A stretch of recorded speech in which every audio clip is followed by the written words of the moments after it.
Hey everybody. So I haven't done one that's like this in a while, and we're at the theater here. I got here actually quite a bit early, and we're going to see Nope. And this one is going to be done, the review is not going to just be a reaction, full recording, all the other fun stuff, because I don't know, I've got some time this week to do it, so I'm putting it together, all that fun stuff, all that jazz. So I don't know what to expect when it comes to this movie. I have liked both movies that Jordan Peele has done. I really, really loved Us. That was almost, I think, my favorite movie of the year when it came out. And if it's anything like that, I will be completely happy. Now, from what I understand, I haven't read any critic reviews. I haven't looked at, I've looked at some like Metacritic type things. It's like 75%. And like one of the guys that like reviewed it negatively. The dude has been on a tear, and like every movie that I've gone and seen lately, it's been so low on the list of on his scores. And I've liked every movie, so I've stopped really paying attention to him. Period. I probably will after I see it. One of the review channels that I really like to watch on YouTube. Probably check that one out, but I want to record all my stuff before I even watch it because I don't want anything to influence me in my thoughts after I finish the movie. But I the second trailer is what really kind of got me. I wish I hadn't seen it, to be honest. I would have still liked to have been surprised because the Super Bowl spot got me and it got me really excited for it. But when you go see movies and they're just going to play the same fucking trailers all the goddamn time, it's what you get. There's nothing else that I really can do except for close my eyes and go la la la la la la la la la again and again and again. I think some of the audience reaction is for the wrong reasons with everything and what they say, And I assume that there's going to be some type of commentary, but I say this always about horror movies in general. There's always commentary, one way or another, whether you think so or not. Even in slashers, there's complete commentary for everything. So you're just gonna have to deal with it. That's the way it goes. I'm sorry if you don't want to, but unless you're going to see a popcorn flick or be a seagull in the sky like there was back there, you're always going to get something. Even if the things are popcorn flicks, they still say something in one way or another. Like Top Gun. It's another big ad for the Air Force and for the Navy, and that's fine. For what it is, it still was a great movie. I don't care that there's hidden commentary in it or anything like that. So, but I want to have a good time. I want to be confused.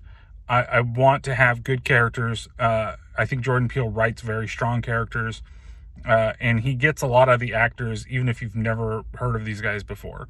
And he's done it in a decently budget. Get Out was very low budget. Us had much higher budget than that. I think this even has a higher budget than Us.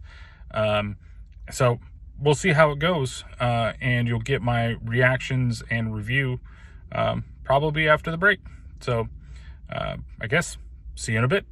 Hey, what's up, everybody? So this is kind of a re-recording of things because the original recordings that I got, for some reason, they're all fucked up. Like they didn't start recording on time. So some of the stuff that I had recorded got erased, and that really sucks. So I'm here recording this stuff once again. And so this is like a day after, and I've actually had a little extra time to think about it and what my review of the movie is really going to be. I will say that nothing really changes with it because I still think that it's a good movie. It's definitely a good movie. It's not one of Peele's... he's only done 3 movies, and it's better than most people's movies. Okay, I will say that. But out of the 3, this is probably my least favorite of the 3, but it's not to say it's bad. I want to get that out of the way right now, and you get the whole thing, the whole rating at the end of the review. And should you go see it? If you like Jordan Peele, I think you should see it. But go into it with expectations that it's not going to be like Us, and it's not going to be like Get Out. And there's a whole lot else that's, going on with the movie. So There will be some spoilers because I feel like I can't talk about this movie without talking about certain things. I'm not going to go into in depth. I just want to talk about specific scenes, and specific scenes are going to be kind of spoilerific. But I think it's a type of movie that if you do learn about things, it's not going to stop your enjoyment. I think you're either going to be one of those people that really likes it or really doesn't like it. I don't think that there's a middle ground. Maybe I'm in the middle ground-ish because I just like it, not love it. But I'm just kind of thinking maybe the better way to say it is you're either going to enjoy it or you're not. That's the way that it's going to be. So what is the movie about? Let's talk about that real fast. So the basic premise of the movie is that there is a brother and a sister, OJ and Emerald, and their father dies in a weird accident with shit falling from the sky, and he gets a coin lodged in his face, right? And that's what kills him. And it's a very shocking scene, to be honest with you, especially since Keith David plays the father. And I remember seeing him in the trailer. I was like, is that Keith David? Like, no, that couldn't be, because they kind of show a picture of him inside the hospital for a second, and he's pretty fucked up on the table. And so I'm like, I'm not sure if that's him, but it turns out it is him. And he's not really used much in the movie. That's one of the things. I wonder if there's going to be like a longer director's cut of this movie, because I feel like some things are left out, and I feel like more flashbacks with the father may have helped some things and may have helped some scenes in the movie. And that could be, could be something that enhances the way in people's enjoyment of the movie.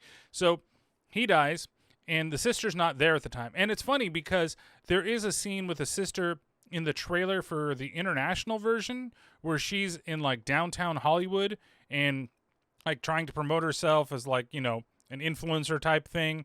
And then she runs into a group of women and she hits on them. And I mean, they make sure that that she's gay, which it's not a problem, but that's just whatever. It is what it is, and it's actually kind of funny. At least the scene from the international trailer, and that's missing from the movie in general. So you have O.J. Hayward. He's played by Daniel Kaluuya, and then you have Keke Palmer playing Emerald, and I think they're both very good. And you have them, right, and they're basically. It's a family story for the most part because she's not there, and she's like in the next thing after we find out that the father has died.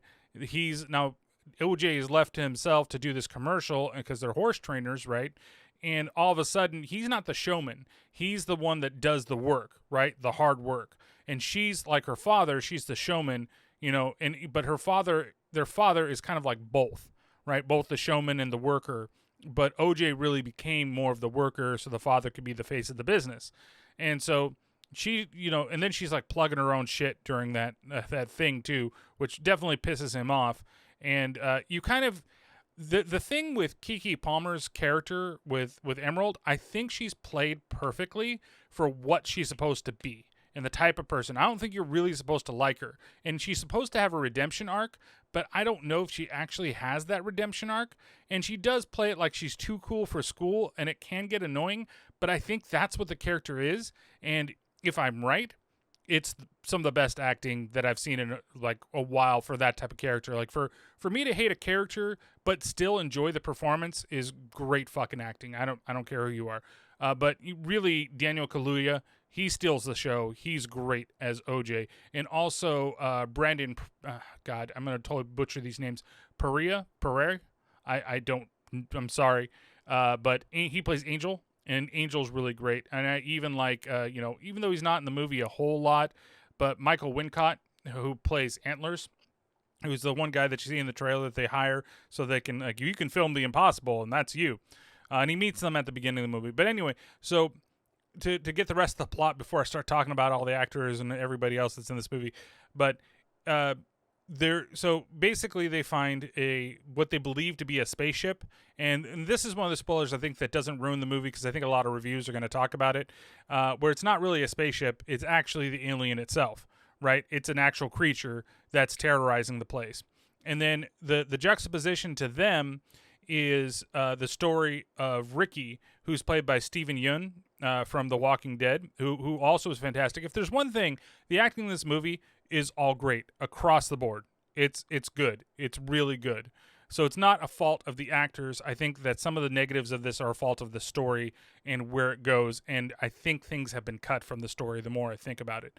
So you have Ricky, right, who runs a little like amusement park of sorts based upon him when he was kid sheriff back in the day, or the sheriff kid, one of those two things. And so you have him in his life, and he's buying horses from OJ because OJ is the ranch that his father had is, losing money, just hemorrhaging money. They can't keep it up. So he's selling horses so that he can keep the ranch and keep his father's legacy alive, and with no help from his sister whatsoever. And even when she comes back into the picture for this, she's staying there, and she's like, well, what are you going to feed me? What are you going to do this? And it's like, he ain't having money. Like he's got nothing. And that's the way that you're going to treat him. It's pretty fucked up. And you can tell that there's the rift between the two of them, and she's still trying to be like, hey, I thought we were going to party. Like, she doesn't want to deal with the loss of the father, at the same time, the troubles that are happening at the ranch that they live at, where OJ, all that burden's putting onto them, but she wants the, show and showmanship and style of being this famous person, being a part of the Haywood people that have been, in moving pictures since the very beginning, right? And so it's basically about them trying to get a picture of this alien so they can sell it and so that they can save the farm.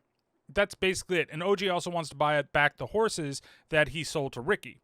So it's a lot of just basically them trying to figure out how to get this shot of the alien and everything that ensues. And what also happens, and this is the one thing of the movie that I really like, and it's going to spoil something pretty major in a way, at least part of the ending and how everything gets done.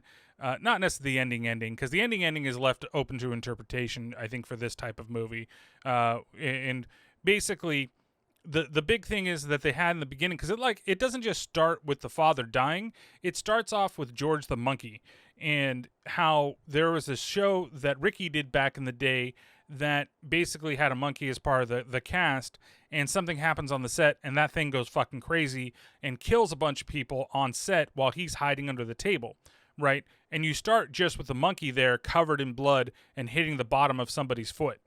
And it's like, well, what is this about? Like, and they do it again later on in a lengthier scene, and then they do it again where they show you everything that happens. And you really, like, what does this have to do with the movie? And it really has to do with Ricky and the alien, because what you find out, and like you see in the trailer, right, there's that scene where everybody's in the stands and he's like looking out into the distance, and you don't realize that, at least within some of the trailers, that it's about aliens. But they showed, I think in the initial trailer and the second trailer, the jacket that he's wearing has a spaceship on it that's like flying into the sky, and it looks like something's being lifted into the shirt. And that's basically the alien thing, right? It's coming down, it's eating the horses, and that's what it's doing with the area. So that's what's happening to all the horses on the ranch. And the thing is that he thinks that he can control it, so that he can show people that, hey, look at the alien, and make a bunch of money off of it by buying the horses from OJ and feeding it the horses. And so because it's a creature, it's going to get hungry, and that's how he's going to make his money off it. It's like he can tame it by just feeding it. Like he has a relationship with the damn thing, and he just goes over and is like, hey, you want to eat something? Here, have a horse. Okay, and can I make money off you? And the alien's like, oh, well, yeah, sure. You can eat that. You can feed me, and you can make lots of money. Those are the things that like happen with this guy, but it turns on him, right? Because it's a creature, it's a beast. It needs to be trained, is what needs to happen. And just like the monkey wasn't trained enough, and they're uncontrollable, because they do have the conversation about the monkey, and the reason that they don't use them anymore is because they're unpredictable. They can't be trained, right? To an extent, they can't be trained. And eventually it could be feral, and that's why they use chimps. And because chimps follow orders a lot easier and can be trained very easily, and you can train them to, almost like a dog or a horse. But that's where OJ's like stuff in horse training, he realizes, the alien can be trained or treated like a horse. He can kind of do some of the same things, because it's all about being like an apex predator, and it is trying to put its stake in the ground here, and that's why it's like trying to scare them. That's why, he's like, you can't look up at it, because anything that looks up at it gets eaten. If you don't look at it, it's not going to eat you, right? That's just the kind of the way that it goes, because it knows it's the dominant one and you're the weak one. But if you try to assert your dominance, it's going to fucking eat you. right? If it with humans, it seems like it, because it doesn't even seem with horses, and that's like. If I want to talk about some of the negatives of the movie, one, I think that some of the story is just disjointed. I think that he wants to tell this family story about them kind of getting this experience, bringing the two, OJ and Emerald, back together closer, and it doesn't quite work. There's also a lot of stuff with the alien that towards the end of the movie, some of the rules kind of like go all over the place. It could be one thing or it could be the other, right? Or they should be doing this. Like, if you don't look, the alien doesn't eat you, but then it tries to eat Angel. He doesn't look at it. Like, he's not staring up at it. But some random, like, guy from TMZ that comes out there, which I think is one of the fucking funniest scenes of the movie, where he's like, oh, you got to get my camera. I have to take a picture of this. He's looking straight up at it. And OJ just looks at him and he's like, I'm sorry, man. And he just fucking bolts and makes sure that he stays looking at the ground so that he doesn't get eaten, but the other guy does. And the whole thing, too, with the blood, like, pouring on the house and everything like that, that's everybody that was eaten at the show. And one of the things that I was really worried about when I saw the trailers of the movie was you see that lady that's out there and she's like got the veil on, and then you see her like sunken in face and she's like got her weird smile and everything, and she's looking up into the sky. Well, that's the girl, the teenage girl that was on the show with Ricky, and after she got beaten by the ape, you know, she's deformed for the rest of her life, so she's out there and there to support him at his show because maybe he's helping her, you know, because he feels bad about the whole thing. And it's really weird because when they show one of the scenes, and I know I'm kind of jumping around a bit, but one of the scenes with George, the last one that they show, after he beats everybody, he sees Ricky under the table, and yet he's still like nice to him, and he doesn't try to attack him. When he gets to the front, he like puts out his fist and they fist bump, and I think that gives Ricky a false sense of like, you know, false sense of hope with this alien beast that's out there, and it all backfires on him. But that scene is, you know, one of the best scenes in the movie too, when they all get taken up and you realize exactly what it is because of what's going on. And that's also when OJ realizes what it is when he goes out there to go see and get his horse back, because he sold one of the horses at the beginning of the movie and he wants to go get it back and bring it back over there. So the disconnects a little bit, and like I said, I think there's stuff that's kind of missing. Like, there are deleted scenes that maybe if they were added to the movie, it would definitely enhance it. Maybe not. Maybe it would. The other thing, you know, besides, you know, the character of Emerald, I think is going to be polar for a lot of people. You know, a lot of people are waiting for her to die. The ending, again, it's a little bit messy. It's exciting. I'm not going to say that it's not. It's very entertaining, but it is a little bit messy. And then I think that I think the only other thing that can think that I think that a lot of people, and I know my mind's going again a little bit funky, but I think that people had this expectation for this thing to be like Us, or to be like Get Out, and to be like a commentary type of thing. Not just in that, but like hidden things all over the place. You know, Us had so much shit in it. It had so many telltale signs of what everything was going to be. It was a thing of the time, you know, the Hands Across America stuff. There were like things that influenced Peele. There was a list of VHS tapes, and it all was in the styles that kind of like the movie was using and everything like that. And I bet you there's a couple of things in here. I bet you if you go really deep into it, you'll get something like that specifically, but maybe not. And I think maybe this is going to be a negative for some, and it's a little bit of a negative for me, but it's a very straightforward movie. It doesn't really do anything that is like a part of the fantastic that would raise it to like my favorite films of the year, right? I think it's a good film. I think that it's really well done. It's really well shot. Music is used really well in the movie, and there are some creepy tension scenes that are done really well. But the fact that it is, I think if you go into it with an expectation, if you have no expectations, I think you're really going to like it. I think if you're not trying to put something on the movie that it isn't, and because you're looking at Jordan Peele, you know, you're looking at the guy that won the Oscar for Best Screenplay after his second movie, and you're looking for you know, this wonderful hidden meaning things, I don't think you're going to find it in this. I mean, I just don't see it. I saw it a lot in Us. I saw it a lot in Get Out. And, you know, that even goes for the stuff that people would say is quote unquote woke, which I hate that bullshit because every movie has fucking commentary in it. Doesn't matter what movie it is, it's always going to have something. Horror movies are always commentaries unless it's just a fucking, dumb fucking slasher, but the smartest movies always say something. But just in general, it's just not, it's not that type of movie. This is his like popcorn sci-fi horror flick, right? But there's not much on the horror. There's like maybe 2 scenes that are relatively tension filled and kind of scary, but it's more of a sci-fi movie than anything else. And I saw somebody going out there like tracking his career to M. Night Shyamalan's career, and I don't think that he's going to have an M. Night career, but what he needs to do, and I feel like the guy, for everything that I've heard from the guy, and I want to hear him talk, and I watch interviews with him, he's still down to earth, right? And I don't think he's got like this huge head, but I think the name Jordan Peele is what's drawing a lot of people to these movies, and he's allowed to have a bad movie. Everybody has a fucking bad movie. Spielberg had a bunch of bad fucking movies. Christopher Nolan has had some bad fucking movies, but I'll still try to see a Christopher Nolan movie, right? It's not like everything is going to be this existential, like, crazy horror thing. It's not going to be, Midsummer horror. It's not going to be just these directors that always try to do, or men, these mind trip fucking things that they go out there. It's not going to be that. Every once in a while, you just need to do a movie that's fun. And that's what this movie is. So the good things about this movie is the acting.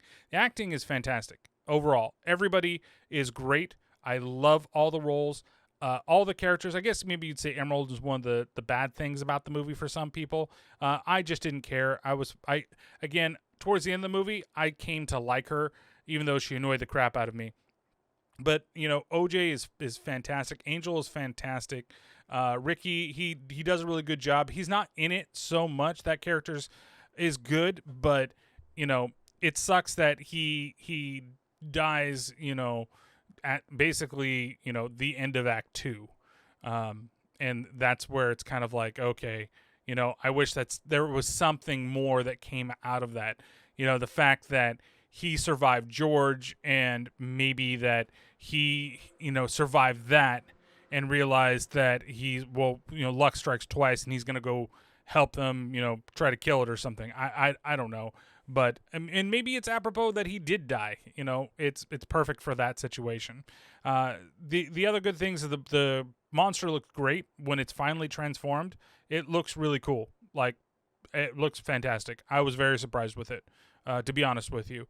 Somebody said it's one of the, I said I didn't really watch any reviews, but I saw some like quotes on things, and one of the things says the best alien design since H.R. Geiger, and I don't know about that, but it is really pretty. Definitely better than some of the aliens I've seen recently in certain movies, like Arrival. Like, I thought those aliens were kind of weak, but I love that movie, so yeah, I don't mind that. But here, it's pretty good. But a lot of it is just like a cat and mouse game, and again, a lot of it is reconnecting family together, and her realizing that she has to work for everything eventually. That she can't just be the glamour person, and their interactions with Angel are good, and how he keeps like kind of getting his way into the whole thing, and the interactions with Antlers is really great. But yeah, I just feel that because it's such a straightforward movie, I think that's going to turn a lot of people off. That they're going to come out of you can't keep putting stuff on movies and directors. There's one critic that I used to love back in the day, and it's Mike LaSalle from the San Francisco Chronicle. Okay, he and I used to be on point. Same thing with Peter Travers. Peter Travers and I used to think exactly the same whenever he did, and then something snapped between the two of them.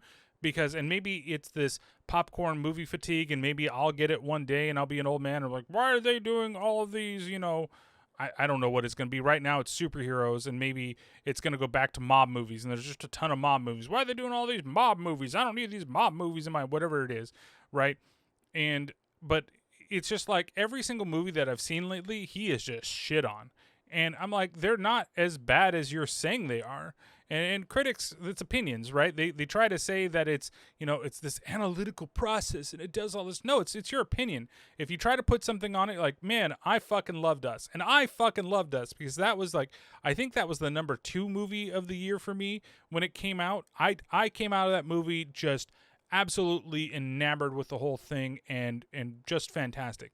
And I went into this specifically thinking, I don't want to put anything on. I want to see what this is, right? Because I don't really know anything about it. I tried not to read anything about it, tried not to read any reviews about it, and then that's what you get. You get this movie. Now, are there stupid things in this movie? Yeah, like I said, towards the end of the movie, the rules for the alien change. Everything seems to change for him, and it's weird that it starts like transforming. It doesn't make any sense why it does. Why it wouldn't just do that, because it's just basically going there to suck him up and eat him. And especially when they figure out, because, they figure out that that's what it did. It basically like spat at them in the beginning of the movie because it ate a bunch of people and it dropped all the coins and all the keys and everything, and that's how he got a coin in his face, his father. And then when he spits all the blood, the same thing happens. He's spitting all these things all over the place, and he sees them all embedded in everything, and then he realizes that, okay, well, they ate everybody over there. So it's just so, I guess, I'm going around circles in this whole thing and saying the same fucking thing, but I just want to emphasize that that's the way I feel about it. That's very straightforward. Now, it's possible that there are things that I missed. Like I said, one of my favorite little scenes in this movie is when he goes into the horse stable, and he's like, because they're talking about aliens and stuff like that, and then all of a sudden you see these like little guys pop out of the corner, and it's creepy as shit, and a bunch of people in the audience got all like freaked out, and then all of a sudden it turns out it's the kids of Ricky. That's who they are, and they're just fucking with him because they stole something from their place, and that's what they did to fuck with him. And it's great. I love it. The humor in this movie is really good too, and it's not like some of the other ones, like where the humor, like Us, for some, like had too much humor in it, right?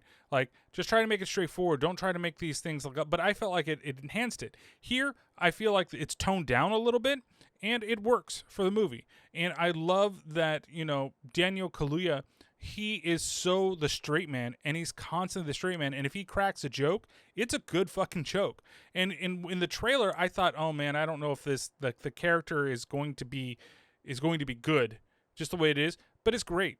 I really like OJ a lot. It's just a fantastic character, and it's really, really well acted. Overall, if I'm going to give this movie a score, it's going to be like a 3 out of 5 Raining Bloods. That's where it is. I think that if I did like percentage points or point whatever, I'd probably give it like a 3.7. So it's on the higher scale of a 3. Like, if we're gonna like do this like thing, it's not like a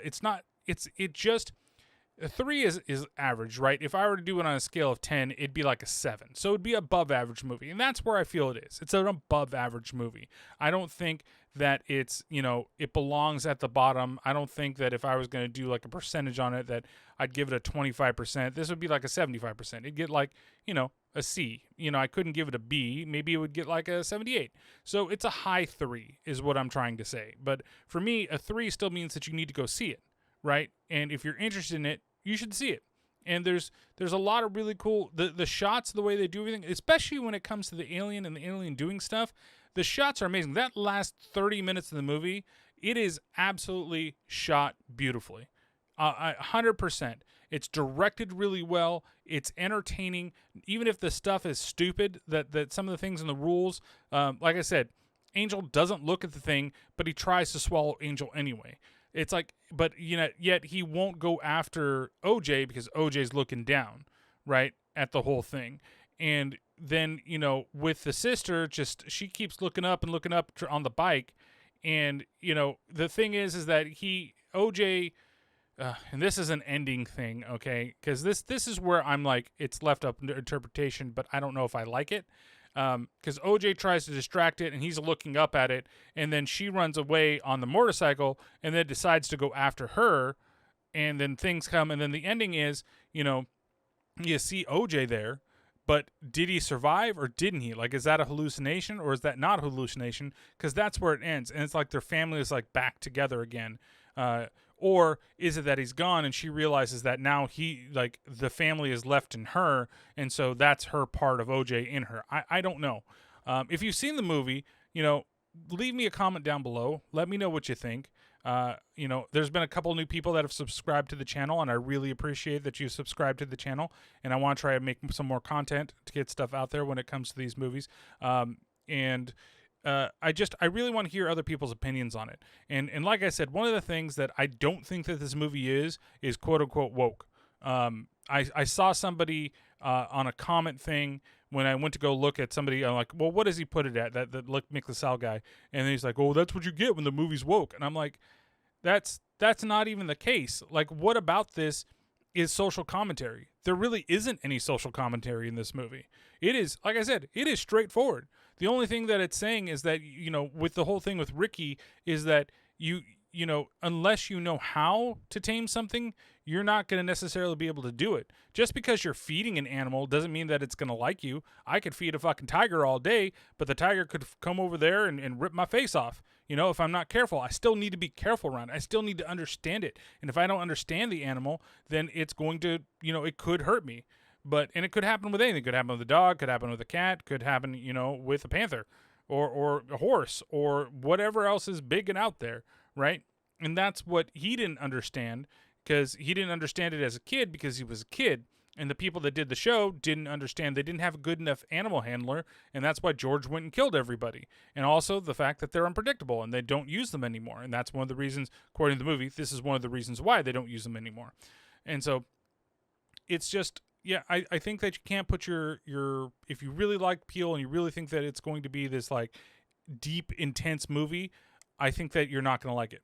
I really do. I think a lot of people aren't going to like it. So, well, thank you guys for watching.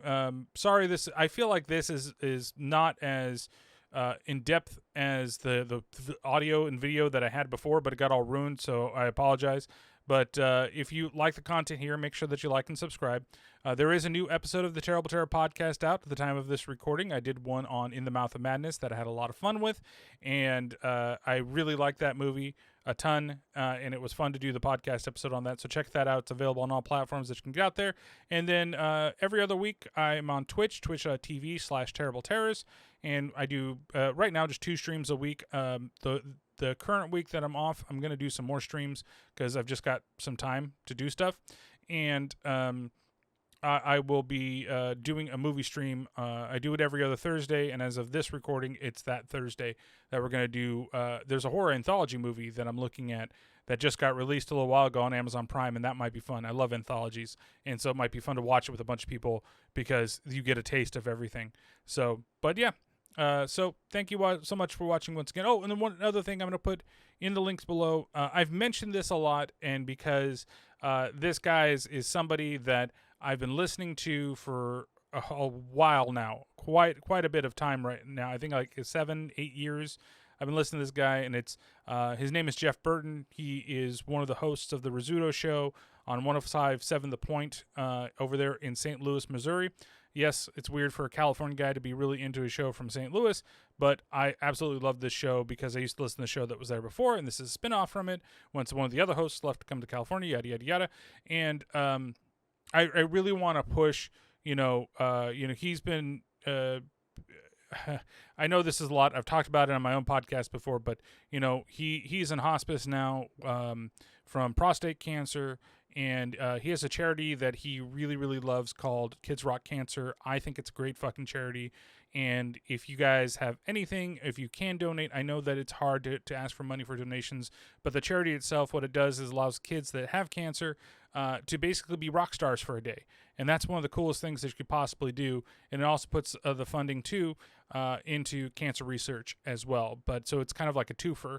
And, I'll put the link to the charity below in the subject of this email, of this review. I don't know why I'm thinking of email. And if you can, please donate. It would mean a lot to them and to me and to of course Mr. Jeff Burton, who I hope can beat this thing and hopefully gets out of hospice. But That would be great. So, not to end it on a bummer, but thank you guys so much for watching, and make sure that you take care of yourselves and each other.